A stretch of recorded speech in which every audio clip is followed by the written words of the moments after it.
लग्नानंतर होईलच प्रेम या मालिकेच्या आजच्या भागात आपण एक जबरदस्त ट्विस्ट पाहणार आहोत। आता जीवा आणि पार्थ हे पार्थच्या रूममध्ये येतात आणि तेथे आल्यानंतर तिथे आता जीवाला खूप कसं तरी होऊ लागतं आणि मग तो आल्या आल्या तिथे खाली पाहतो तर तिथे काव्याचं अंथरूण असतं। मग त्याला लगेचच समजतं म्हणजे हे दोघे बेडवरती झोपत नाहीत। तो त्या अंथरुणाकडे पाहतच राहतो।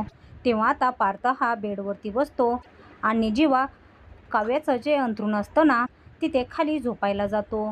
त्याला आठवतं की कशाप्रकारे मगाशी जेव्हा एक बुरटा घरात शिरला होता तेव्हा काव्याने पार्थ पार्थ असा आवाज दिला होता आणि म्हणूनच अनर्थ टळला आणि याच गोष्टीचं जीवाला खूप मोठं दुःख झालेलं असतं। त्यावेळी जीवा तिथेच अगदी इमोशनल होतो आणि खाली बसतो। त्यावेळी आता पार्थ म्हणतो, काय चाललंय जीवा तुझं? ते तू नको झोपूस, वरती ये झोपू। तेव्हा जीवा म्हणतो, नाही मी इथेच बरा आहे। त्यावरती तुला फटके हवे आहेत का असं पार्थ पुन्हा विचारतो, कारण तिथे काव्या झोपतात। त्यांचं ठीक आहे, पण या अगोदर या रूममध्ये तू आणि मीच झोपायचो ना, ये चल वर ये आता। पार्थ सतत त्याला म्हणत असतो। त्यावेळी जीवा म्हणतो, दादा तेव्हा ही रूम ना आपली होती, आता तुझी आणि तुझ्या बायकोची आहे, म्हणजेच काव्याची, त्यामुळे मी इथेच ठीक आहे खाली। त्यावेळी आता लगेचच पार्थ विचारतो, तुला फटके हवे आहेत का? आता गुपचूप ये वर चल। जीवा तिथेच बसून राहतो। पार्थ लगेच म्हणतो की चल म्हटलोय ना। तेव्हा जीवा कसाबसा आता बेडवर येतो आणि पार्थ शेजारी त्याच्याकडे पाठ करून झोपतो। तर आता पार्थ हा जीवाकडे पाहतच राहतो की आम्हा दोघा भावंडांमध्ये किती मोठं अंतर पडलंय। इकडे काव्या नंदिनीच्या रूममध्ये झोपण्यासाठी आलेली असते तर नंदिनी प्रेमानेच म्हणते, झोप तू इथे झोप, तू अजिबात घाबरू नको असं म्हणून ती आता काव्या शेजारी झोपते।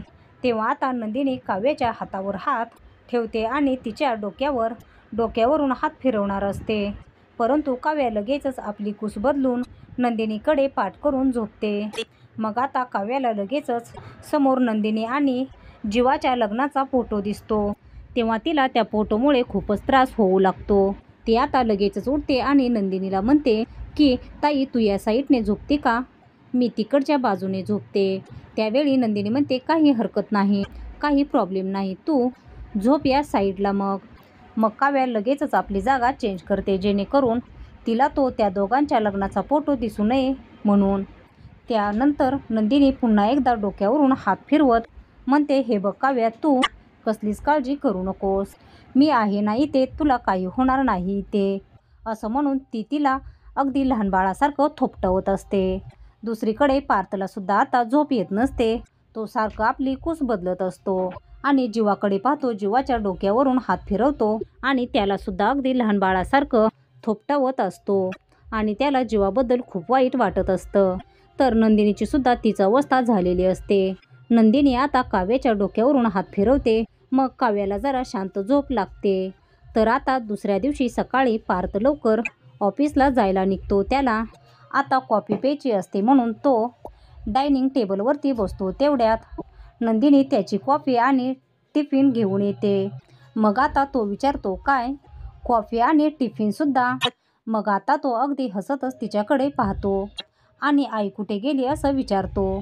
तेव्हा नंदिनी म्हणते, आई आणि बाबा रात्री उशिरा आले ना, सवयीप्रमाणे आई उठल्या होत्या पहाटे, मग मी त्यांना म्हटलं की झोपा जरा थोडा वेळ, त्यांची ही झोप व्हायला हवी ना म्हणून। आता पार्थ विचारतो, काल रात्री जे काही घडलं ते आईला समजलं का? त्यावेळी नंदिनी म्हणते, नाही काहीच समजलं नाही, कारण त्यांना मी काहीच सांगितलं नाही, उगीचच त्यांना टेन्शन नको ना म्हणून। तेव्हा पार्थ म्हणतो, हो ते तर तुम्ही बरंच केलं, तर आता बाकी मंडळी कुठे आहेत असं पार्थ नंदिनीला विचारतो। त्यावरती बाकी म्हणजे कोण असं नंदिनी विचारते आणि ती मुद्दामच विचारत असते। पार्थ आता लगेचच म्हणतो, मला जरा काव्याची काळजी वाटत होती ना, रात्रभर झोपसुद्धा आली नाही। त्यावेळी नंदिनी म्हणते, हो अगोदर 2-3 वेळा दचकून अशी उठली, पण नंतर शांतपणे झोपली।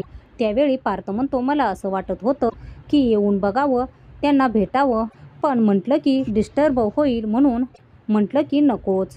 तर आता नंदिनी हसते आणि म्हणते, आमचे हे। त्यावेळी पार्थ लगेचच म्हणतो, तुमचे हे जरा खडूस आणि परक्यासारखे वागत होते. मी इथे झोपतो, मी तिथे झोपतो. मग त्याच्यावरती जरा ओरडलो आणि मग झोपला गुपचूप तिथे बेडवर. मग नंदिनी आता हसते आणि लगेचच म्हणते, दोघेही सुद्धा म्हणजे जीवा आणि काव्या हे दोघे सेम आहेत, सेम. तेव्हा आता तो घड्याळात पाहतो आणि म्हणतो, अहो वाजलेत किती? काव्यांना क्लासला जायचं असेल, उशीर होईल त्यांना. बघा तुम्ही घड्याळात किती वाजले. तेव्हा ती म्हणते, अहो काव्याला जरा झोपू द्या आणि तुम्ही ना बसून जरा निवांत कॉफी प्या. उलट मला आश्चर्य वाटलं की तुम्ही अजून जीवाला कसं काय उठवलं नाही. काय आहे ना, जिम, रनिंग हे सगळं नाही केलं तर त्यांचा अख्खा दिवस खराब जातो. तुम्ही आता बसा, मी लगेचच आले त्यांना बघून. त्यावेळी आता लगेचच पार्थ हसतो आणि म्हणतो की बसावं जरा नंदिनी, जीवा देशमुख. आता त्यांनाही झोपू द्या ना थोडा वेळ. त्यावेळी नंदिनी म्हणते, बरं ठीक आहे. त्यावेळी नंदिनी लगेचच तिथे बसते. त्या दोघांमध्ये अगदी मैत्रीसारखा संवाद होतो. मग आता नंदिनी पार्थला म्हणते, कसं आहे ना, ते दिवसभर अगदी काम करून थकून भागून झोपले तर मग मला जास्तच आवडेल. आणि आधी ते जातच होते ना ऑफिसला. मग पार्थ म्हणतो, हो येत होता. त्यावेळी नंदिनी म्हणते, आता ना ते घरी असे असतात ते छान नाही वाटत. त्यावेळी ती म्हणते, पार्थ मी आजच समजावलंय जीवांना, त्यांना पुन्हा ऑफिस जॉईन करायला काय हरकत आहे. बघूयात आता, मी तर समजावलं आहे माझ्या परीने, पण आता माझं म्हणणं किती मनावर घेत आहेत आणि किती नाही. तेव्हा पार्थ म्हणतो, डोंट वरी, जसं तुम्ही समजवले ना तसंच माझ्या परीने मी मेसेज दिलाय त्याला आणि मला असं वाटतंय की आजपासून तो नक्कीच ऑफिसला येईल. नंदिनी आश्चर्याने विचारते, काय आजपासून? तेव्हा पार्थ म्हणतो, येस आजपासून. तिला खूपच आनंद होतो. पण अरे एवढा कॉन्फिडन्स? पार्थ म्हणतो, मी कामच तसं करून आलोय ना. नंदिनी म्हणते, अच्छा असं काय केलं हो तुम्ही? मग आता पार्थ म्हणतो, त्याच्या मोबाईल खाली ना एक पत्र ठेवून आलोय, ते वाचलं ना साहेबराव नक्कीच ऑफिसला येतील. त्यावेळी नंदिनी म्हणते, खरंच तुम्हाला असं वाटतंय का? मग पार्थ म्हणतो, हो. नंदिनी म्हणते, मी आतापर्यंत जेवढं त्यांना ओळखले ना ते मला जरा हट्टीच वाटतात आणि असं पटकन कधीच ते ऐकतील असं कधीच वाटत नाही. पण तुम्ही म्हणताय ना तर मला पॉझिटिव्ह राहायला नक्कीच आवडेल आणि तुम्ही म्हणताय ना तसंच होऊ देत. तेव्हा नंदिनी म्हणते, हो आलेच हा. तेव्हा पार्थ हो असं म्हणतो आणि कॉफी घेतो. तर आता दुसरीकडे जीवा हा उठतो आणि बाजूला पाहतो तर काय, पार्थ उठलेला असतो आणि त्याचं लक्ष आता मोबाईलकडे जातं. मोबाईल खाली खरंच पार्थने चिठ्ठी लिहून ठेवलेली असते. तेव्हा आश्चर्याने त्या चिठ्ठीकडे पाहत तो लगेचच चिठ्ठी हातात घेत जीवा वाचू लागतो. त्यामध्ये पार्थने असं लिहिलेलं असतं की, गुड मॉर्निंग जीवा, अरे काल किती दिवसांनी तुझ्यासोबत अगदी छान बोलणं झालं आणि जुन्या दिवसांसारखा तू जर पुन्हा ऑफिसला यायला लागलास तर मला खूप म्हणजे खूप आवडेल. ऑफिस तुला मिस करते आणि मी जुन्या जीवाला सुद्धा मिस करतोय. बघ आता आलंस तर खूप छान वाटेल मला. तुझा दादा पार्थ, असं म्हणून आपलं पत्र संपवलेलं असतं. तर आता जीवा पार्थने जे काही लिहिलेलं आहे त्याचा विचार करत राहतो.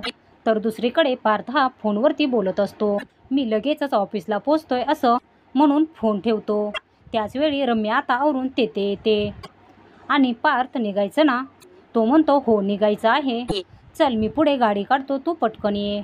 मग आता काव्या नाही का येणार आपल्यासोबत, असं आता रम्या विचारते. त्यावेळी पार्थ म्हणतो, नाही त्या जरा झोपल्यात, त्या लेट येतील जरा. तेव्हा ठीक आहे असं रम्या म्हणते आणि तिला खूप आनंद होतो. मग आता हे सगळं नंदिनी ऐकते आणि तिला जरा वाईटच वाटतं, कारण काव्या अजून झोपलेली असते ना म्हणून. तर रम्या आता गालातच हसते आणि नंदिनी तिच्या मागे उभी असते. म्हणूनच ती नंदिनीला टोमणा मारते आणि म्हणते, कसं आहे ना नंदिनी, अगं काही वेळेला माणसं अशी झोपून राहतात आणि हातातली अशी संधीसुद्धा घालवतात. कसं आहे ना, मी रात्री उशिरा झोपते पण सकाळी लवकर उठतेस आणि त्यामुळे मी कुठलीही संधी अजिबातच वाया घालवत नाही. आणि त्यावरती समोर पार्थ आहे म्हटल्यावर प्रश्नच नाही. पण आता काव्याला झोपू देत हा अगदी शांत, कारण ती कासव आणि सश्याची जी गोष्ट आहे ना त्यातल्या सश्यासारखं अगदी तिला झोपूनच राहू दे. तिला झोपल्यासारखं मी कासवासारखी बाजी मारलेली तिला झोपेपर्यंत मी कासवासारखी बाजी मारलेली असेल आणि मी माझ्या पार्थला सुद्धा मिळवलेलं असेल असं म्हणून ती मोठ्या तोऱ्यातच निघालेली असते. तेव्हा नंदिनी गालातच हसते आणि तिचा हात पकडून तिला अडवते. त्यावेळी हसतेस का? तू तर खूप प्रोटेक्ट करते ना तुझ्या लहान बहिणीला, पण तुझ्या नाकावर टिचून तुझ्या बहिणीचा नवरा घेऊन जाते का नाही बघ.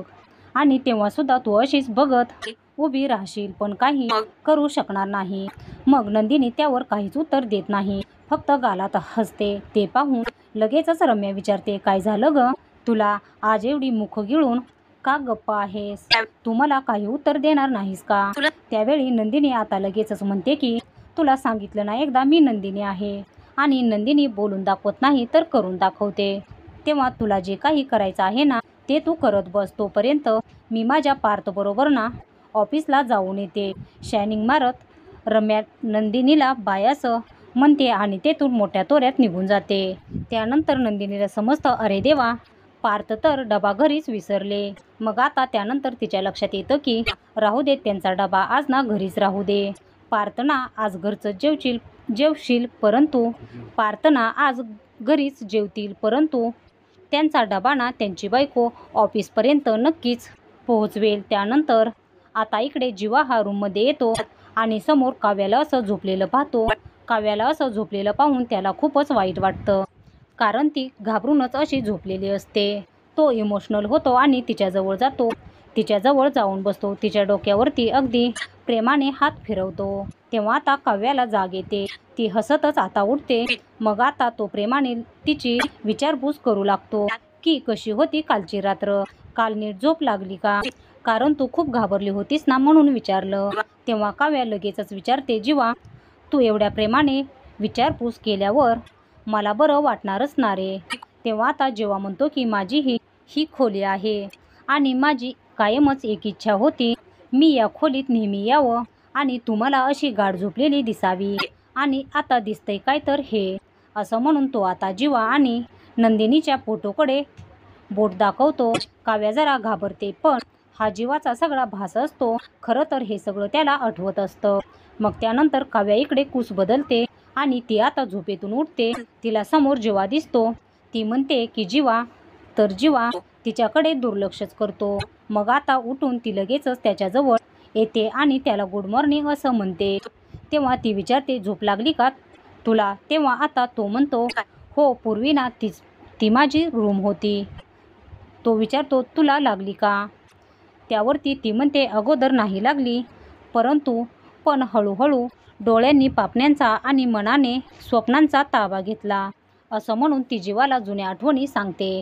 मी अगोदर ना खूप स्वप्न बघितलेत जीवा. आपल्या लग्नानंतर मी इथे तुझ्या रूममध्ये शांत झोपेन, पण कसं आहे ना, काल झोपताना डोळे बंद करायच्या अगोदर आणि आज डोळे उघडल्यानंतर आता रिॲलिटी हिट झाली आणि ताईच्या या फोटोमुळे. फक्त प्रॉब्लेम एकच आहे, माझा जीवा आहे ना तो हसत नाहीये या फोटोमध्ये, कारण तो अजिबातच खुश नाहीये. तेव्हा तो म्हणतो, हे बघ. तेव्हा ती म्हणते, कारण नको आता जीवा, तुझे डोळे हे खोटं बोलू शकत नाहीत जीवा. अरे काल रात्री तुझ्या डोळ्यामध्ये पुन्हा एकदा माझ्याबद्दल प्रेम, तेच प्रेम, तीच काळजी आणि तीच आस दिसली जीवा, तीच आस दिसली जीवा. तो काल रात्री माझ्यासमोर असलेला जीवा होता की या फोटोतला जीवा खरा आहे? आता तुझं तूच ठरव हा जीवा आता. नाहीतर एक काम करा, तुम्ही दोघांचाही एक नवीन फोटो असा काढून घ्या, कारण माझी ताई ना बरोबर आणि तू सुद्धा खुश असतो ना तिच्याबरोबर. आणि दुसरीकडे पार्थ हा ऑफिसकडे जातो आणि त्यानंतर तो सिक्युरिटीला कॉल करत म्हणतो की माझ्या घराबाहेर मला अजून सिक्युरिटी हवी आहे, अजून 4 माणसं हवी आहेत, कारण 2 युनिफॉर्ममध्ये आणि 2 सिव्हिलमध्ये. त्यांचे बॅकग्राऊंड आणि डिटेल्स तुम्ही सेंड करा.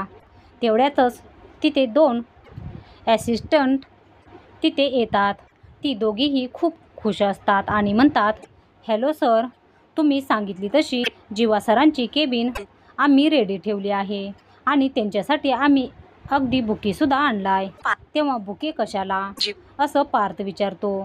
जीवा सर येत आहेत ना असं त्या दोघी हसूनच म्हणतात.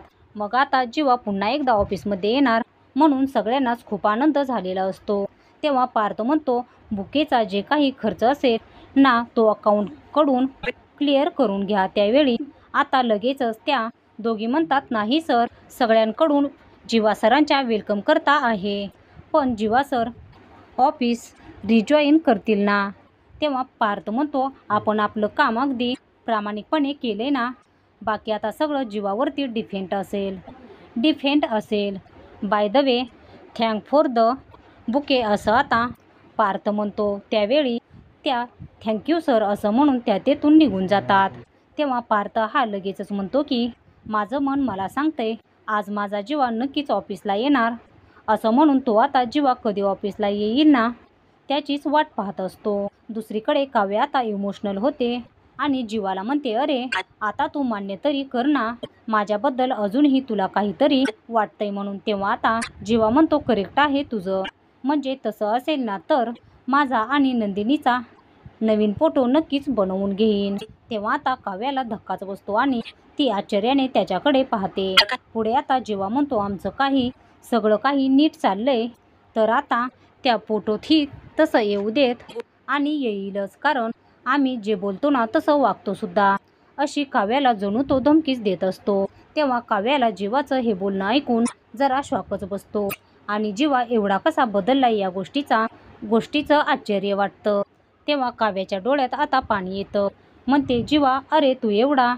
मग आता तो म्हणतो की बरोबर आहे ना तुझं, अगं काल रात्री तुला तुझ्या डोळ्यामध्ये माझ्याबद्दल काळजीचं प्रेम दिसलं आणि काळजीसुद्धा दिसली, पण बरोबर आहे ना तुझं, कारण ऐन मोक्याला तू सत्य सांगतेस. सत्य हेच आहे की जेव्हा संकट समोर आलं ना तेव्हा तू जीवाला नाही तर पार्थला हाक मारलीस. असं म्हणून तो तिच्याकडे पाहतच राहतो.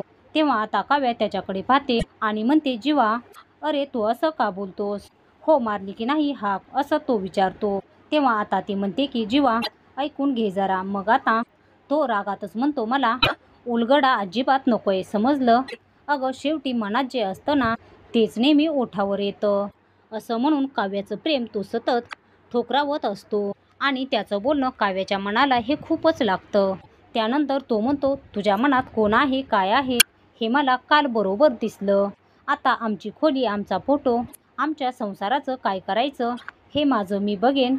आता तू जा आणि तुझा संसार सांभाळ. असं म्हणून तो आता रागातच काव्याकडे पाहतो. तेव्हा काव्यासुद्धा खूपच रागात जीवाकडे पाहते. त्यावेळी नंदिनी आता तेथे येते आणि दोघांना असं पाहत विचारते की काय झालं अगं, तुझ्या डोळ्यात पाणी का? त्यावेळी लगेचच काव्या म्हणते, अगं ताई, मी जांभई दिली ना त्यामुळे बहुतेक आता आलं असेल. बरं ठीक आहे, तुला व्यवस्थित झोप लागली ना? असं नंदिनी विचारते. तेव्हा काव्या म्हणते, हो झोप लागली मला व्यवस्थित. बरं ताई, मी निघते आता, क्लासला जायला खूपच उशीर होईल, आवरते हा. त्यावेळी काव्या लगेचच तेथून निघून जाते. नंदिनी म्हणते, अगं थांब ना. ही काव्या ऐकत नाही, ती तशीच तेथून निघून जाते. तर जीवा लगेचच आंघोळीची तयारी करतो. मग आता काय झालं असं नंदिनी जीवाला विचारते, कारण रात्री तर मला अगदी बिलगून झोपली होती आणि आता अशी का गेली अचानक? तेव्हा जीवा म्हणतो, मला तर काहीच माहीत नाही, पण सोड ना, काही माणसांना सवय असते की सतत अशी कुरकुर करण्याची.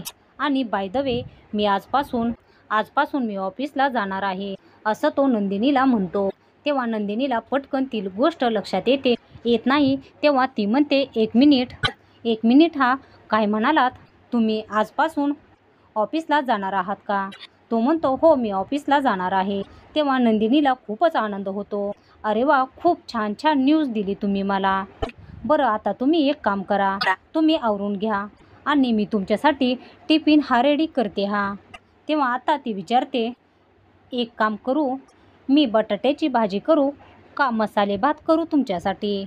बरं तुम्हाला सॅलेड जास्त आवडतं ना, आणि गोड जास्त आवडतं का तुम्हाला जेवणात?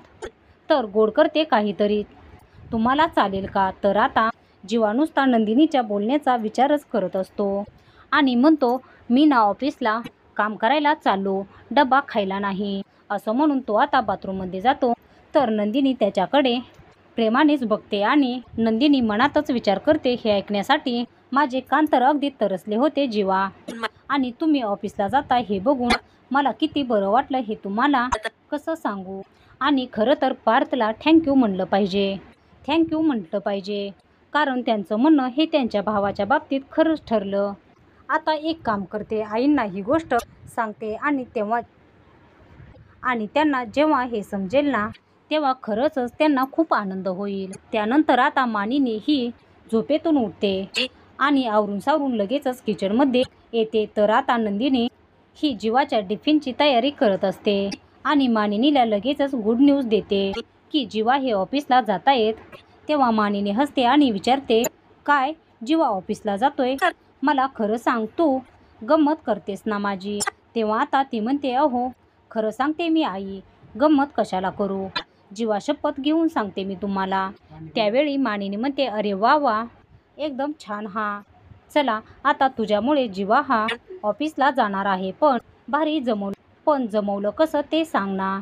त्यावेळी नंदिनी म्हणते, जादूगार आपली जादू कधी सांगत नसतो आई. आता ती म्हणते की नको सांगू, पण तू ही जादू ना नेहमीच करत राहा. पण खरंच खूप मस्त वाटतंय मला, कारण एकीकडे जीवा हा मार्गी लागतोय. आता हळूहळू काव्य आणि पार्थचं सुद्धा मार्गी लागायलाच हवं. म्हणजे बिचारा पार्थ हा बघ ना मैत्रीचा हात पुढे करण्याचा प्रयत्न करतोय, पण काव्या ती मात्र त्याच्यापासून दूरच पळते आहे. कारण आज ते दोघेही जवळ येतील असा छानपैकी मी प्लॅनच केलाय. तेव्हा मानिनी म्हणते, प्लॅन वगैरे केलास, पण करणार काय आहे? तेव्हा नंदिनी म्हणते, मी काहीच करणार नाही, कारण तुमची थोरली सून आहे ना तुमच्या लेकासाठी म्हणजे पार्थसाठी ऑफिसला डबा घेऊन जाणार आहे. तेव्हा आता लगेच मानिनी ही खुश होते आणि नंदिनीकडे पाहतच राहते. तर आता मित्रांनो, पुढील भागामध्ये काव्या ही क्लासला चाललेली असते आणि नंदिनीला म्हणते, मला नको आहे डबा. त्यावेळी नंदिनी लगेचच म्हणते, अगं तुझ्यासाठी नाही, पार्थसाठी आहे, कारण त्यांचा आज उपास आहे. तेव्हा आता काव्या लगेचच हिसकावून तिच्याकडून तो डबा घेते आणि तेथून जाते. तर नंदिनी आणि मानिनी खुश होतात. तेव्हा आता लगेचच मानिनी म्हणते, तुला आणि मला माहितीये पार्थला उपवास नाहीये, पण पार्थला माहितीये का याबद्दल काही? तेव्हा नंदिनी फक्त हसत राहते. दुसरीकडे काव्या आता पार्थच्या ऑफिसमध्ये डबा टेकवत म्हणते, हा घ्या डबा. मग आता पार्थ असतो तेव्हा तिथे काही पार्सल असतं, त्यामध्ये बिर्याणी सुद्धा असते. त्यावेळी काव्या लगेचच अंगावर धावून जात विचारते, काय नक्की उपवास आहे ना तुमचा? तेव्हा तो घाबरतो आणि म्हणतो, हो नक्की उपवास आहे माझा. तेव्हा काव्या विचारते, खरं बोलताय ना तुम्ही? तेव्हा आता पार्थ काहीच बोलत नाही. लग्नानंतर होईलच प्रेम या मालिकेचे पुढील धमाकेदार ट्विस्ट पाहण्यासाठी आपल्या